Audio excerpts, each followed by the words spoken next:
അസ്സലാമു അലൈക്കും. എൻ്റെ നമസ്കാരം.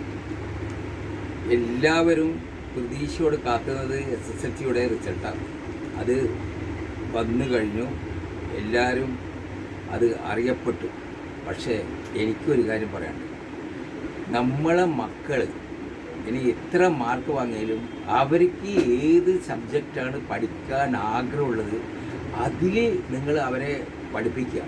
കാരണം എല്ലാവരും ആഗ്രഹമാണ് എൻ്റെ മോന് ഡോക്ടറാണോ എഞ്ചിനീയറാണോ മറ്റേതാണോ.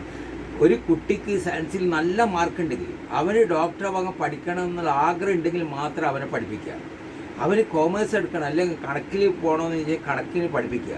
അതുപോലെ എന്തെല്ലാം ചാൻസ് ഏത് കുട്ടികൾക്ക് ആഗ്രഹമുള്ള ആവശ്യമില്ലാത്ത കാര്യങ്ങളെ കുട്ടികളെ തലയിൽ വെടിച്ച് കയറ്റി അത് പഠിക്കണം ഇത് പഠിക്കണം എന്നിട്ട് ഈ കുട്ടികളെ ശകാരിച്ചിട്ടുള്ള പഠിപ്പ് നമുക്ക് ആവശ്യമില്ല. കുട്ടികൾ നശിക്കുകയും. കാരണം എന്താണ്, നമ്മൾക്ക് എന്ത് താല്പര്യം വരുന്നത് ദൈവം വിധിക്കലാന്ന് ഓരോരുത്തർക്ക് ഇന്നതാണോ മറ്റേതാണോ.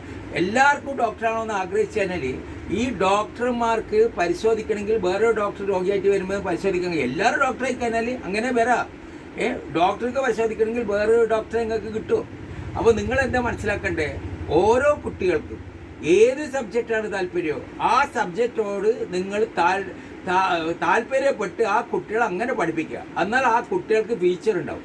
കാരണം നമ്മുടെ നാട്ടിൽ പോലീസ് അവിടെ ഇവിടെ എത്രയോ വേക്കൻ്റ് ഉണ്ട്. അതിലൊന്നും ആരും പോകുന്നില്ല. എന്തുകൊണ്ട്? അത് ശമ്പളം തന്നെയല്ലേ. അവർക്ക് ശമ്പളം കൊടുക്കുന്നില്ലേ? അത് എന്തുകൊണ്ട് മറ്റുള്ള ഡിപ്പാർട്ട്മെൻറ്റ് അത് ഇതെല്ലാം പണിയെടുക്കുന്ന നിങ്ങൾക്ക് എന്ത് തെറ്റി? എല്ലാവരും ഡോക്ടറാണോ, എല്ലാവരും എഞ്ചിനീയറാണോ? പിന്നെ എഞ്ചിനീയർമാരും ഡോക്ടർമാരൊക്കെ തന്നെ അവർക്ക് ജോലി കിട്ടോ? ജോലി ഉണ്ടാവോ?